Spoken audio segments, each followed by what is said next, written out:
Sopra, Espírito,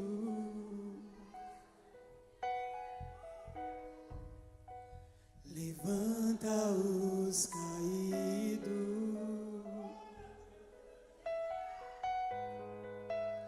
restaura as feridas, dores antigas, vem pra curar.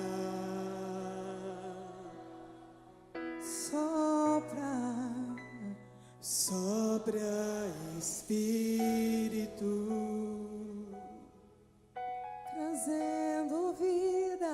trazendo vida, junta os pedaços, já ouço ruídos do teu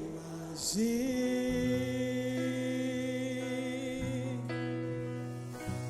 Faz levantar, declare. Faz levantar do vale. Põe de pé. Põe de pé os ossos secos com teu poder. Vem restaurar. Vem restaurar. Ansiosos estamos pela tua restauração. Da multidão de caídos, faz, Senhor, um povo como um exército forte, nós vamos marchar sobre a terra. Declare isso. Quando o vento soprar, quando o vento soprar, tudo vai se mover, tudo volta, volta. Quando o vento soprar, quando o vento soprar, tudo vai se mover. Aleluia. Tudo volta ao lugar quando o vento Soprar. Aleluia. Declare. Sopra, Espírito. sopra, Espírito,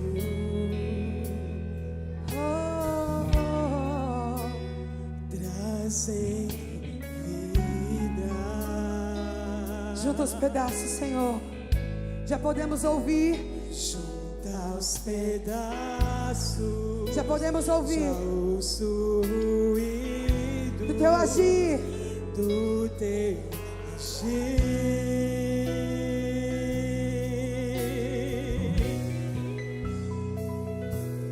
Declare. Faz levantar do vale,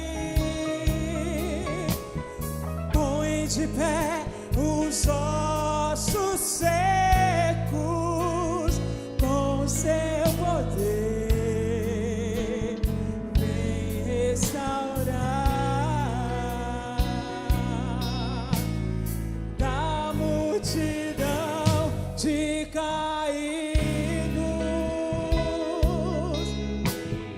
vai, Senhor, um povo forte, marchar sobre a terra. Quando o vento soprar, quando o vento soprar, tudo vai se mover, tudo volta ao lugar. Quando o vento soprar, quando o vento soprar, tudo vai se Tudo se move. tudo volta ao lugar. Quando o vento soprar, Só as vozes. quando o vento soprar, tudo vai se mover, tudo volta ao lugar.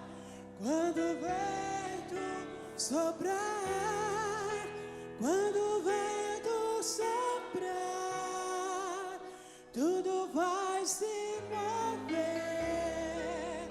tudo volta ao lugar. Quando o vento Esse é o tempo. soprar. Esse é o tempo.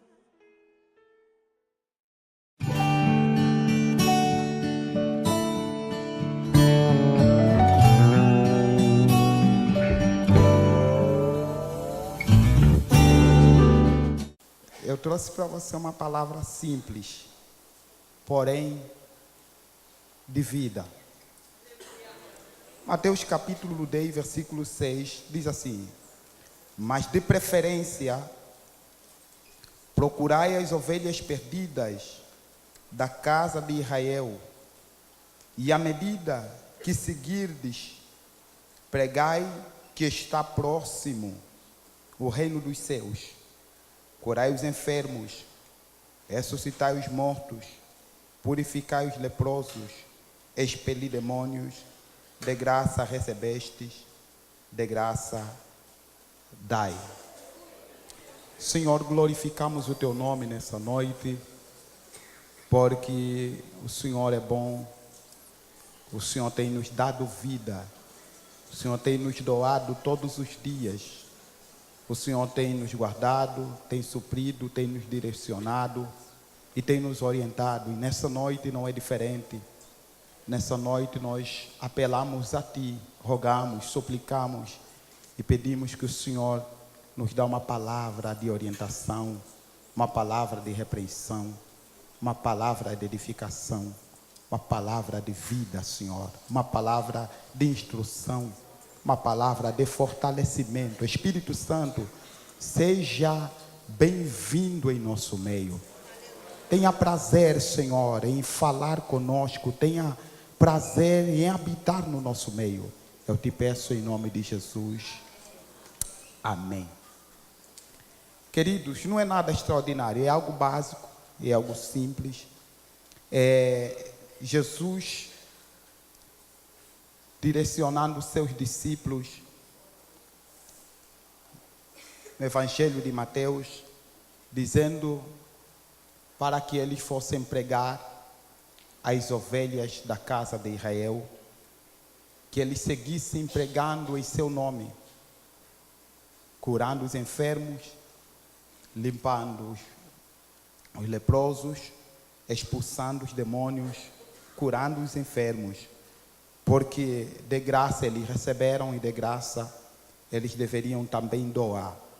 Jesus, ele também fala com os seus discípulos. Nós vimos a passagem de Marcos.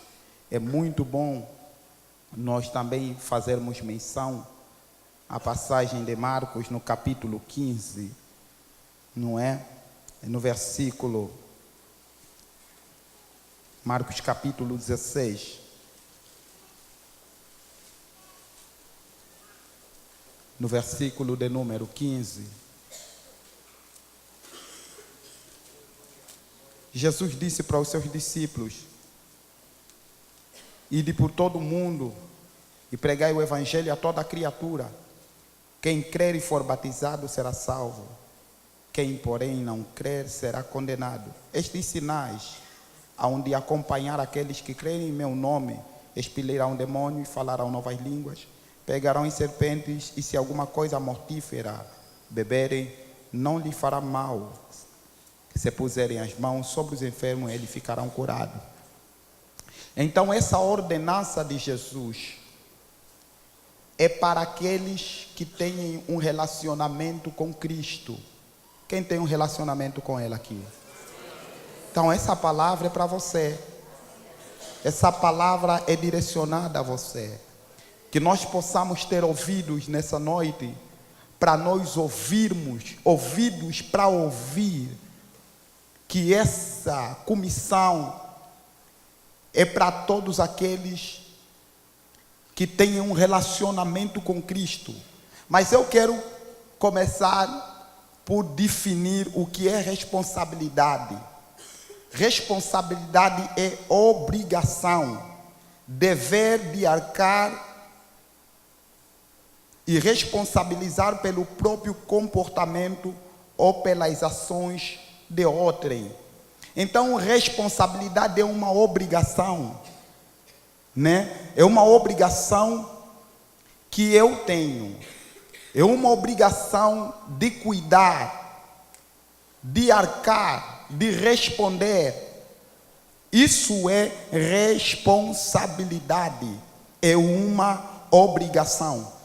E quando nós vamos na Bíblia, nós vemos Deus em Gênesis, no capítulo de número 12, ele aparecendo para Abraão, e disse o Senhor a Abraão.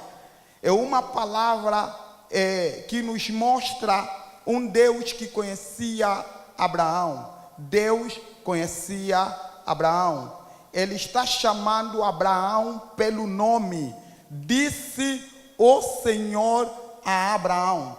Deus que aparece se mostrando, Deus que aparece se tornando conhecido, Deus que aparece se revelando. E aqui tem uma palavra para nós. Não é possível que o homem conheça Deus sem que o próprio Deus se revele ao homem, porque a condição de pecador tirou o homem de uma relação, de um contato com Deus.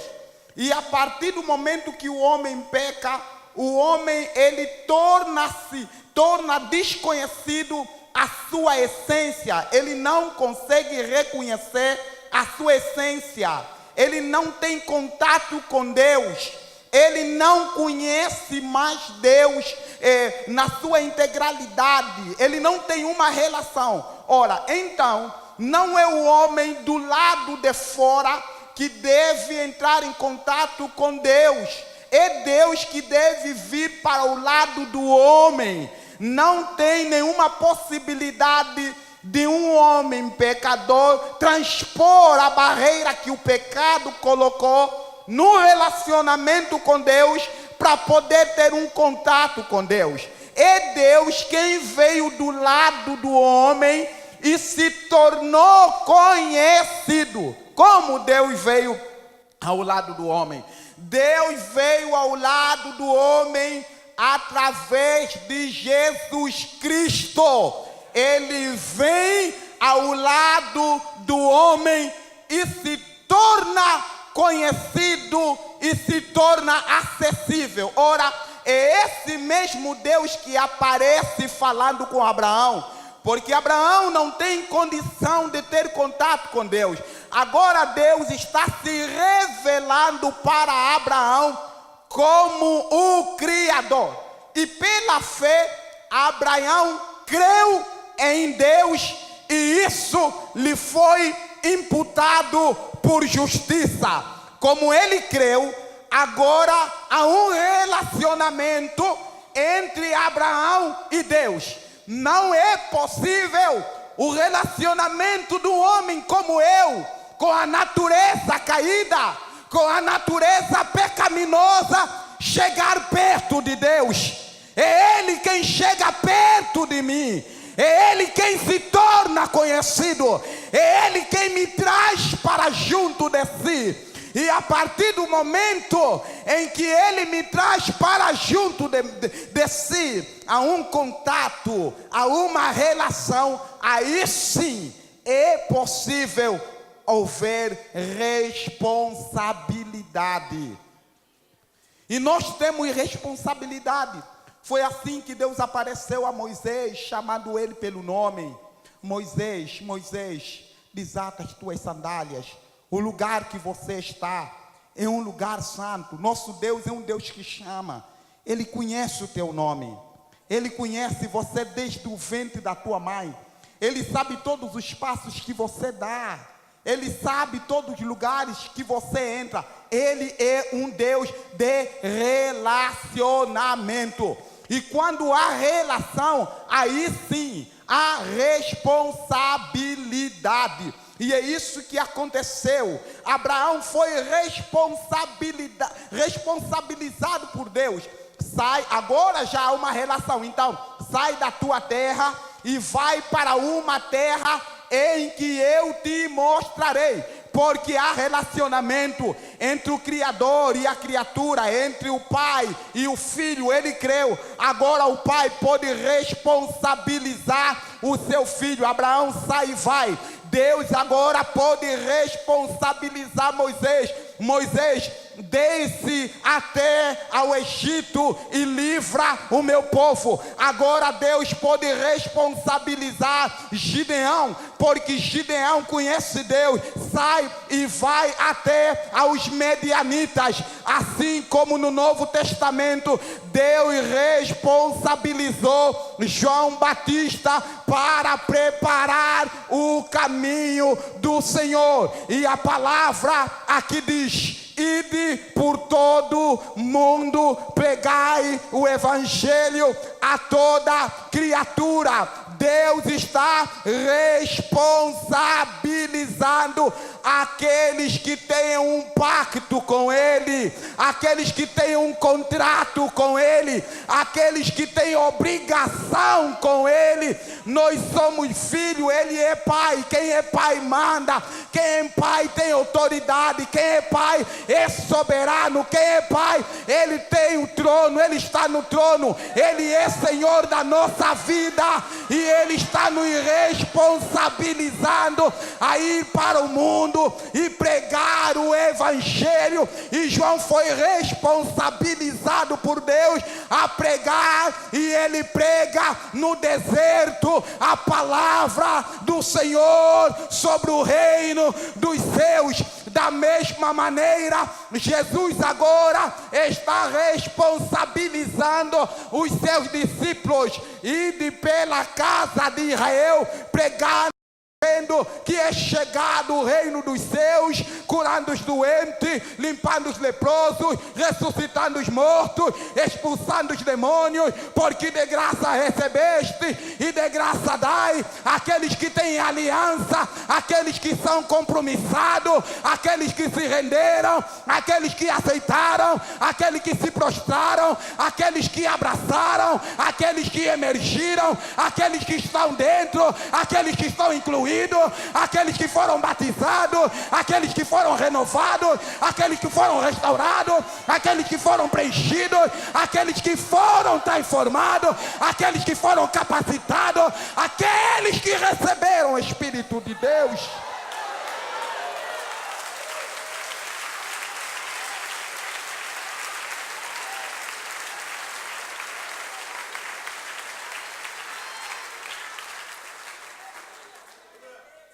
Deus está responsabilizando os seus discípulos. Há um homem que foi liberto por Jesus, e quando ele é liberto por Jesus, ele fala: Senhor, me deixa eu ir contigo. Jesus disse: não, volta para os teus e testemunha, anuncia, fala das proezas, fala da grandeza, do que eu fiz na tua vida, do que Deus fez, do que aconteceu. Aquele homem foi salvo, está aos pés de Jesus, ouvindo a palavra. Ele antes vivia no sepulcro, ele se deteriorava, ele ficava com uma pedra coçando no seu corpo, ele vivia nu, ele vivia acorrentado, era irreconhecível, a cidade se tornou inacessível, não havia movimentação, não havia locomoção. Jesus desembarca e ele chega naquela cidade, liberta aquele homem. Ele está são em perfeito juízo,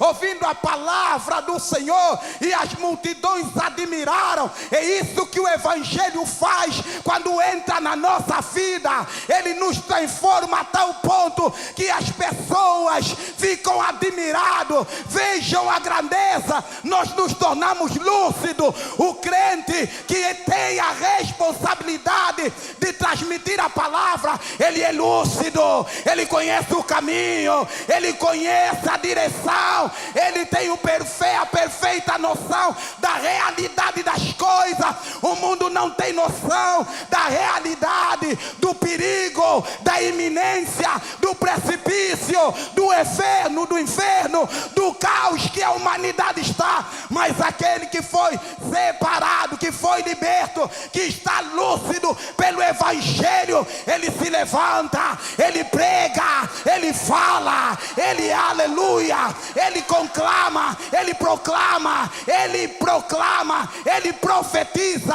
ele denuncia, ele prega o Evangelho da verdade.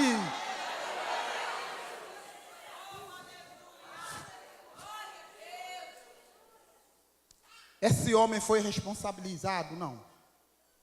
Ele agora está aos pés de Jesus. É um lugar onde a igreja nunca deveria, nunca pode, nunca poderá sair. Os pés de Jesus. Quando o crente permanece aos pés de Jesus, ele não dá trabalho no pastor. Amém? Está vendo um crente que está dando muito trabalho, saiu dos pés de Jesus. Está vendo um crente que não frutifica, não tem responsabilidade do trabalho, saiu dos pés de Jesus. Mas nessa noite nós podemos voltar. Nessa noite a palavra de Deus nos direciona a voltar para os pés de Jesus. E esse homem, ele é direcionado por Jesus a voltar e a falar da palavra. Ele foi responsabilizado. Só é responsabilizado por Deus aquele que tem um relacionamento. O problema é que tem muitas pessoas que têm dificuldade de relacionamento. Tem muitas pessoas que não conseguem se comprometer na vida. Eles não são permanentes no relacionamento. Namora 2, 3 anos, deixa, já procura outro. No trabalho não consegue permanecer 3 anos numa firma, não tem comprometimento, não consegue abraçar responsabilidade. Mas olha o que está acontecendo. Moisés, Davi, são homens que receberam responsabilidade na casa de seu pai. E quando o Senhor apareceu, eram pessoas que já estavam habituados a receberem responsabilidade. E nessa noite o Senhor te chama aos seus pés e Ele está te dando uma responsabilidade. Transformar a cidade de Cubatão, que a imagem de Cristo seja resplandecente nessa cidade para a glória de Deus.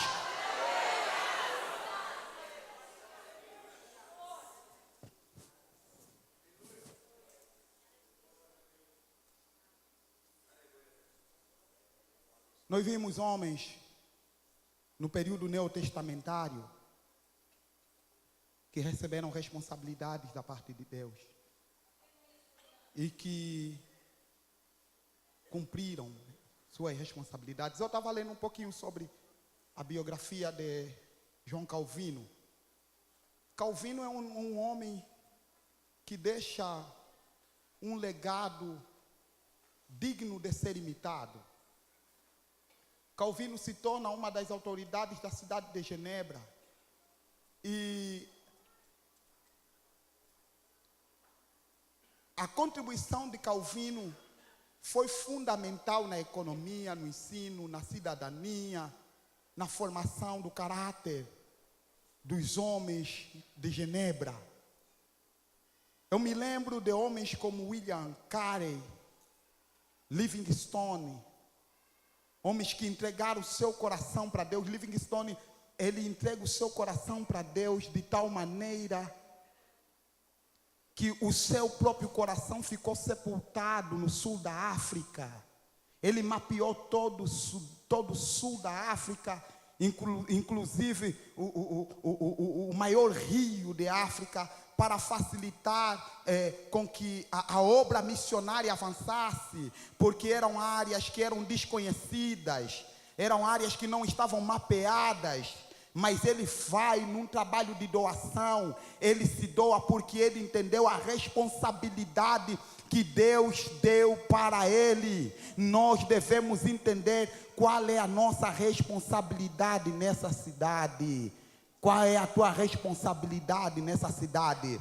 O reflexo dessa cidade hoje, economicamente, politicamente, A situação dessa cidade existe uma repercussão. Ele é o espelho do evangelho dos crentes nessa cidade. Má opção de escolha de políticos lá no passado trouxeram essa cidade aonde estão, porque os crentes perderam o discernimento em quem depositar a sua confiança. Quando o poder é dado ao homem que não tem Deus, a sociedade perece. Estamos pagando as nossas escolhas do passado. A cidade está no caos, para que no próximo pleito nós possamos apelar a Deus, que nos dá discernimento, que nos dá sabedoria, para nós podermos saber fazer as nossas escolhas, para nós poder saber fazer opção, aleluia, de vida. É isso que aconteceu em Genebra, é isso que aconteceu quando Lutero se colocou à disposição de Deus. A Europa mudou politicamente, economicamente, culturalmente, socialmente, porque quando a igreja se coloca na posição em que Deus o chamou, com uma espiritualidade sadia, com uma espiritualidade saudável, quando a igreja anda na palavra, conhece a palavra, quando a igreja é discipulada, a igreja sabe andar, a igreja sabe optar, a igreja sabe escolher, a igreja sabe contribuir. É a igreja quem dita o sucesso ou o insucesso da sociedade.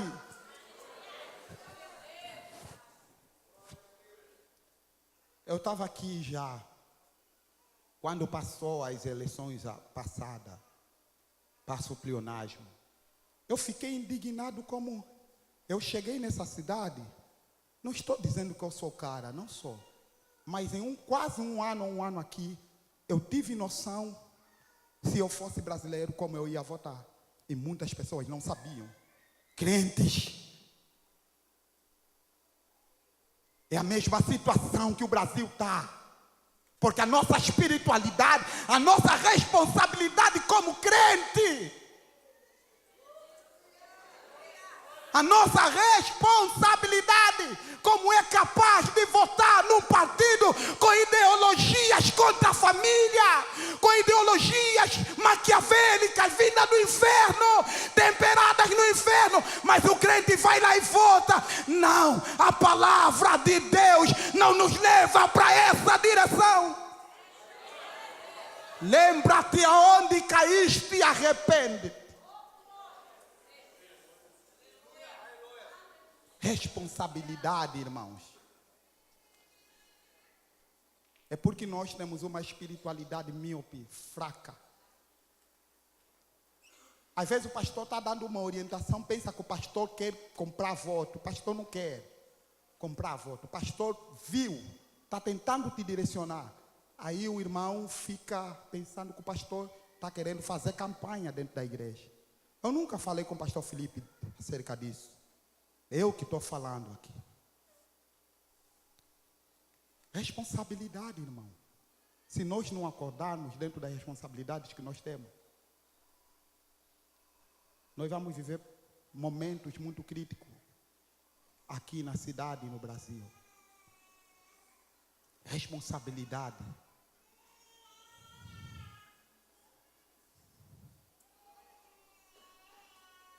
Na vida, irmão, não existe sociedade sem responsabilidade. Deus criou Adão, em Gênesis capítulo 1, versículo 26 e 27. Formou Deus o homem e disse: tenha ele domínio sobre os peixes do mar, sobre as aves dos céus, sobre todos os animais e sobre todos os répteis que se movem sobre a terra. Essa responsabilidade que o Senhor estava dando para Adão, de cuidar, de administrar. Então, quando existe relacionamento, quando existe pacto, quando existe contrato, existe responsabilidade. Quando existe hierarquia, existe responsabilidade. Na família tem hierarquia, tem pai, tem mãe, tem irmãos. E entre os irmãos tem mais velho, tem o irmão do meio, menor. É para que essa hierarquia dentro desse relacionamento familiar, essas hierarquias devem funcionar e cada pessoa deve estar no seu devido lugar. É isso que estava acontecendo entre Deus e Adão. Deus responsabilizando Adão, dizendo: seja frutífero, seja fecundo, para que você encha a terra e domine. Deus estava constituindo família, estava abençoando o homem com a bênção da procriação, para ele governar sobre a sua casa e para ele poder gerenciar e cuidar aquilo que Deus estava colocando sobre ele. Nós estamos num relacionamento com Deus, em que Ele é o Pai e nós somos os filhos. E Ele, nessa hierarquia de relacionamento, Ele tem incumbência para nós. A incumbência é cuidar, a incumbência é cuidar da sociedade, é responsabilidade da igreja.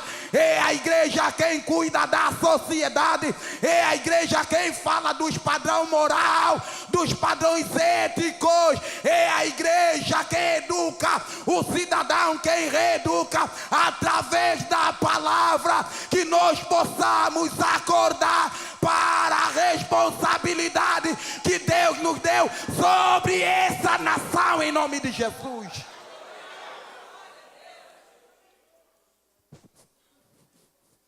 É nossa. É nossa. E de pregar o evangelho. Como é que nós vamos pregar o evangelho, irmão?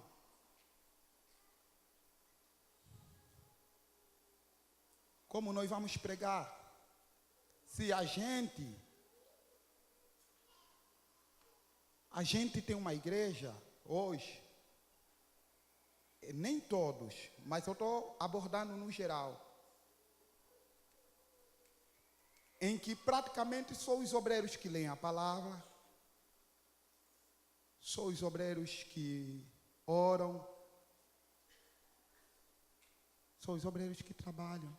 Não estou a dizer que todos, mas muitos só pegam na Bíblia e vêm para a igreja. Se nós não estivermos cheios de Deus, pela palavra de Deus, como nós iremos transformar? E de pregar é um imperativo de Deus. Pregar a palavra não é só responsabilidade do pastor.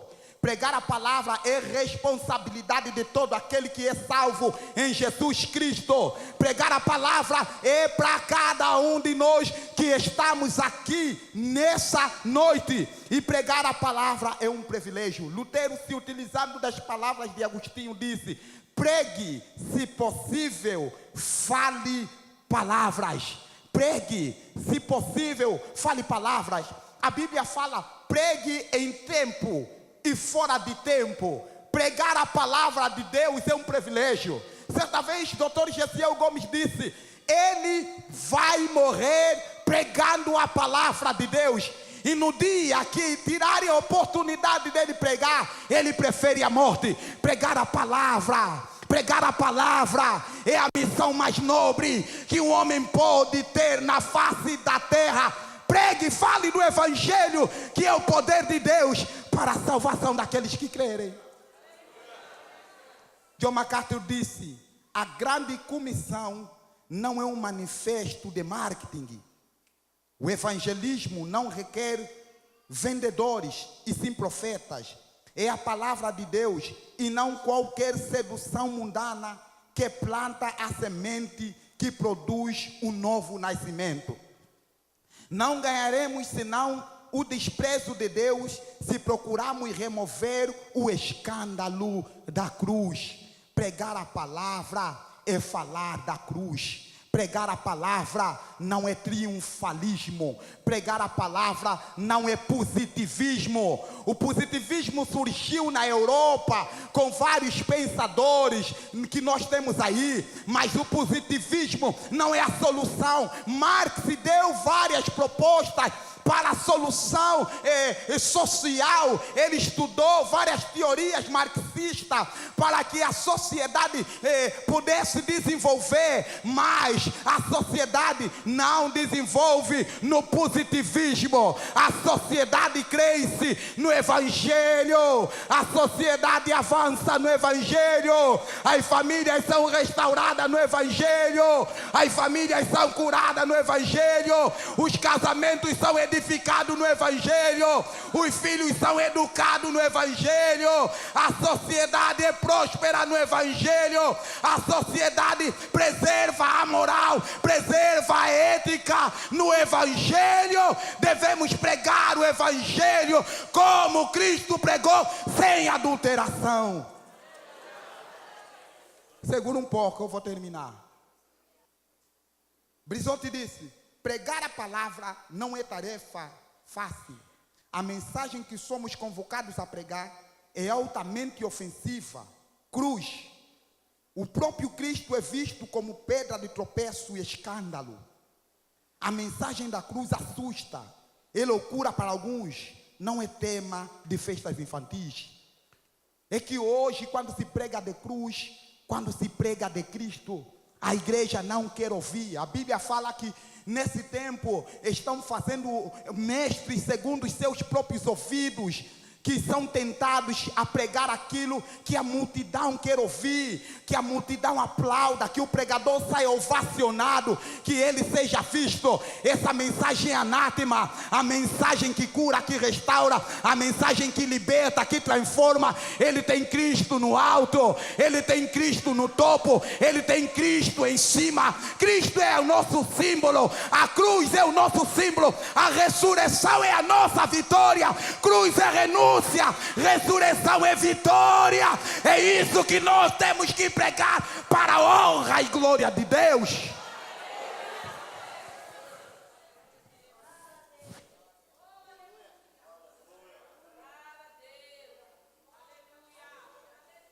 Irmãos, vou falar uma coisa, sempre falo. Pode abrir qualquer texto da Bíblia, ele vai direito no nosso ego. E tudo que a gente não quer ouvir é algo que fale do nosso ego, que mostra as nossas deficiências. A gente não quer. Sabe quando alguém te chama para conversar? Senta aqui, quero conversar contigo. A gente não quer ouvir. A maior dificuldade do ser humano da pós-modernidade, sabe o que? É sentar para conversar. É por isso que os relacionamentos hoje não são duradouros. Porque as pessoas não querem sentar para conversar. As pessoas apontaram as falhas e você ouvir ali e reconhecer. O Evangelho faz isso com a gente. E quando vem aí o pregador, fala: esse cara só bate. Não, não bate. Pode abrir. De Gênesis a Apocalipse, a Bíblia é diretamente ao nosso ego, irmão. Só tem uma igreja nas 7 cartas direcionadas às igrejas da Ásia. Só tem uma igreja que Cristo não direcionou, não repreendeu e só elogiou. Só uma igreja. Essas 7 igrejas mostram muito bem a condição da nossa igreja hoje. É a mensagem da cruz. Aí vou terminar então. Friedrich Nietzsche disse que o envio dos 12 abrange 2 dimensões. A primeira é anúncio, querigma.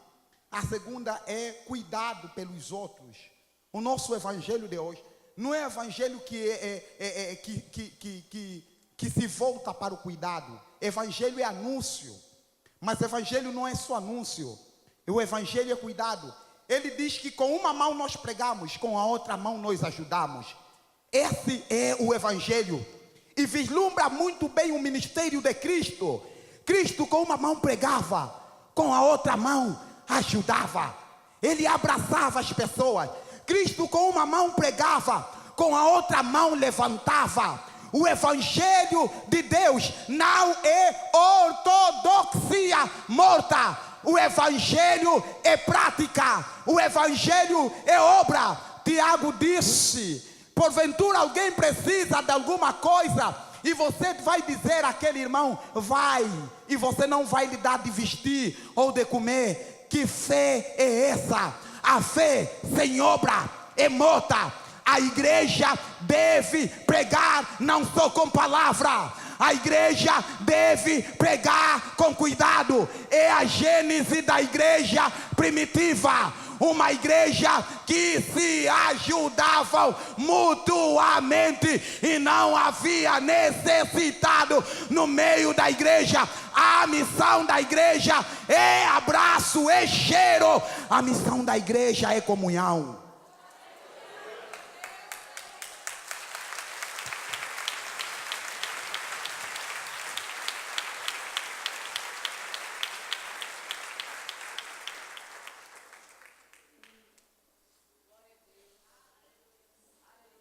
Responsabilidade. Deus criou seres livres e inteligentes, irmão. O homem é um ser inteligente. Se Deus não tivesse criado seres livres e inteligentes, Ele não poderia responsabilizar. Que nós somos seres pensantes. Então um homem é um ser que pensa. E um ser que pensa, ele tem capacidade de criar. Ele tem capacidade de delegar. E Deus nos criou livres e inteligentes porque nós vislumbramos a imagem de Deus. Deus é um ser infinitamente inteligente. E o homem é um ser que veio de Deus. O homem é uma porção no oceano da inteligência divina. É por isso que Deus nos deu responsabilidade, para que no nosso trabalho se vislumbrasse a glória de Deus. No nosso trabalho. Será que Deus pode ser visto no teu trabalho?